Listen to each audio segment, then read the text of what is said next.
Hello friends, Mahanadi சீரியல்ல இப்போ நம்ம காவேரிக்கு பழைய நினைவுகள் இல்லைனா கூட நம்ம காவேரி விஜய் இவங்க 2 பேரும் பக்கத்தில் இருக்கிறத பார்க்கவே ரொம்பவும் சந்தோஷமா இருக்கு அப்படின்னு நினைக்கிறவங்கள இந்த வீடியோக்கு ஒரு லைக் பண்ணிக்கோங்க. சரிங்க, இப்போ என்ன நடக்குது அப்படின்னு பார்த்தாக்கா, மறுபடியும் நம்ம விஜயும் அம்முவும் என்ன பண்ணுறாங்க, காவேரியோட வீட்டுக்கு போகிறாங்க.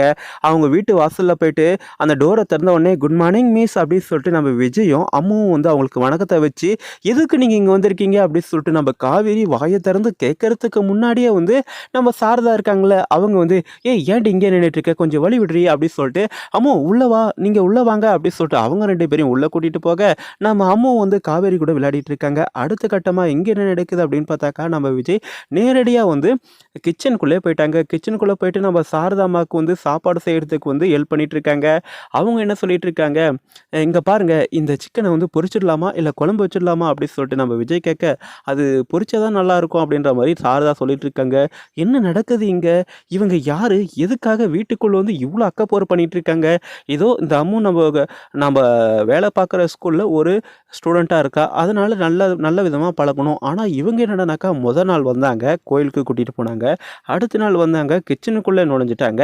என்ன நடக்குதுன்னு தெரியாமல் நம்ம காவேரி வந்து அவங்க அம்மாவை முறைச்சி பார்த்துட்டு இருக்க சமயம், இங்கே பாரு காவேரி, இப்போ அதுக்கெல்லாம் நேரம் இல்லை, நீ உட்காரு சாப்பிட்லாம், சூடாக இருக்கும்போது சாப்பிட்லாம், அவங்களும் வீட்டுக்கு வந்திருக்காங்களே அவங்களும் சாப்பிட வைக்கணுமில்ல அப்படின்னு சொல்லிட்டு நம்ம சாரதா என்ன பண்ணுறாங்க, 3 பேருக்கும் வாழை இலையை போட்டு அதில் சாப்பாடு, அந்த கறி குழம்பு எல்லாமே ஊற்றுறாங்க. எல்லாருமா சாப்பிட்டு நம்ம விஜய் என்ன சொல்லிட்டு இருக்காரு, இங்கே பாருங்க, உங்களுடைய கைப்பக்குவம் இன்னும் போல பழச மாறாமல் அப்படியே வச்சுருக்கீங்க உங்கள் கைப்பக்குவம் அப்படின்னு சொன்னோடனே நம்ம காவேரி, என்னது பழச மாறாமல் கைப்பக்குவம் இருக்கா, இவர் இன்னைக்கு தான் வந்து எங்கள் அம்மா கிட்ட சாப்பிட்றாரு, இவர் என்ன பல வருஷமாக எங்கள் அம்மா கிட்ட சாப்பிட்ட மாதிரியே ரொம்ப ஃபீல் பண்ணி சாப்பிட்றாரு அப்படின்னு சொல்லிட்டு அவங்க கேட்க, அதெல்லாம் அப்படிதாங்க, நீங்கள் சாப்பிடுங்க, இதுக்கப்புறம் வந்து நான் வந்து உங்கள் வீட்டில் சாப்பிட்டு நீங்கள் வந்து என்னுடைய வீட்டில் வந்து டின்னருக்கு வரணும், கண்டிப்பாக வரணும் அப்படின்னு சொல்லிட்டு நம்ம விஜய் என்ன பண்ணுறாங்க, நம்ம சாரதாவையும் காவேரியும் வீட்டுக்கு கூப்பிட்றாங்க. கூப்பிட்டதோடு மட்டும் இல்லாமல் அவங்கள கையோடு கூட்டிகிட்டு போயிடுறாங்க.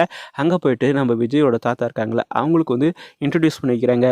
இங்கே பாருங்கள், இதுதான் என்னுடைய தாத்தா, இதுதான் என்னுடைய சித்தி, இதுதான் என்னுடைய சித்தப்பா அப்படின்னு சொல்லிட்டு நம்ம விஜய் வந்து எல்லாரையும் வந்து இன்ட்ரடியூஸ் பண்ணி வைக்கிறாங்க. அதுக்கப்புறம் சாப்பாடெல்லாம் அரேஞ்ச் பண்ணிவிட்டு டைனிங் டேபிளில் உட்காந்துடுறாங்க. நம்ம காவேரி அந்த சாப்பாடு சாப்பிட்டு பார்த்துட்டு, ஆஹா, சாப்பாடு ரொம்பவும் டேஸ்ட்டாக இருக்கே, அம்மு உங்கள் குக்கிங் அக்கா ரொம்பவும் சூப்பராக சமையல் செய்கிறாங்க அப்படின்றாங்க. ஐயோ மிஸ், இது எங்கள் அக்கா செஞ்சதில்லை, இது இந்த குக்கிங் அக்கா செஞ்சதில்லை, இது என்னுடைய அப்பா செஞ்சது, அதனால தான் இவ்வளோ டேஸ்ட்டாக இருக்குது அப்படின்னு சொல்லிட்டு நம்ம அம்மும் என்ன பண்ணுறாங்க, அவங்கக்கிட்ட சொல்லிட்டு இருக்காங்க. சரி சாப்பிட்டு முடிச்சாச்சு, இதுக்கப்புறம் என்ன பண்ணுறது அப்படின்னு சொல்லிட்டு நாங்கள் கிளம்புறோம் அப்படின்றாங்க. உடனே நம்ம விஜய், என்னங்க இப்போவே கிளம்புறீங்க, இப்போ தானே சாப்பிட்டீங்க, வாங்க வீடெல்லாம் சுற்றி பாருங்கள், அதுக்கப்புறம் கிளம்பலாம் அப்படின்னு சொல்லிட்டு நம்ம விஜய் என்ன பண்ணுறாங்க, எல்லா ரூமையும் சுற்றி காட்டுறாங்க. அப்படி சுற்றி காட்டும் போது தான் நம்ம விஜய் அந்த காவேரியோடு இருக்கிற மாதிரியான ஒரு போட்டோவை ஒரு ரூமில் வந்து மாட்டி வச்சுருக்கிறாங்க. இதை பார்த்தாவது நம்ம காவேரிக்கு வந்து பழைய நினைவுகள் வருமா அப்படின்ற ஒரு ஆசையில் தான் நம்ம விஜய் என்ன பண்ணுறாங்க, அந்த குரூப் போட்டோவை அந்த ரூமில் விட்டு மாட்டி வச்சுருக்கிறாங்க. இப்போ நம்ம காவேரி அந்த திறந்த உடனே அந்த குரூப் போட்டோ தான் நேரடியாக பெருசாக இருக்குது. இதை பார்த்த உடனே நம்ம காவேரி ரொம்பவும் ஷாக் ஆவாங்க. கண்டிப்பாக இப்போவே நம்ம காவேரிக்கு பழைய நினைவுகள் திரும்ப வந்தால் ரொம்பவே நல்லாயிருக்கும். இல்லை இந்த ஃபோட்டோவை பார்த்த உடனே நம்ம காவேரி மயக்கம் அடைஞ்சு விழுந்துருவாங்களா, இல்லை ஃபோட்டோவை பார்த்த உடனே நம்ம காவேரிக்கு பழைய நினைவுகள்லாம் வந்துருமா அப்படின்னு சொல்லிட்டு நம்ம காத்திருந்து தான் பார்க்கணும். ஏன்னா இப்போ நம்ம விஜயோட தாத்தாவெல்லாம் இன்ட்ரடியூஸ் பண்ணி வச்சிருக்கும் போது, இவர் இதுக்கு முன்னாடி நம்ம பார்த்த மாதிரியே இருக்குதே அப்படின்னு சொல்லிட்டு ஒரு நினப்பு நம்ம காவேரியோட மனசில் வந்துச்சு.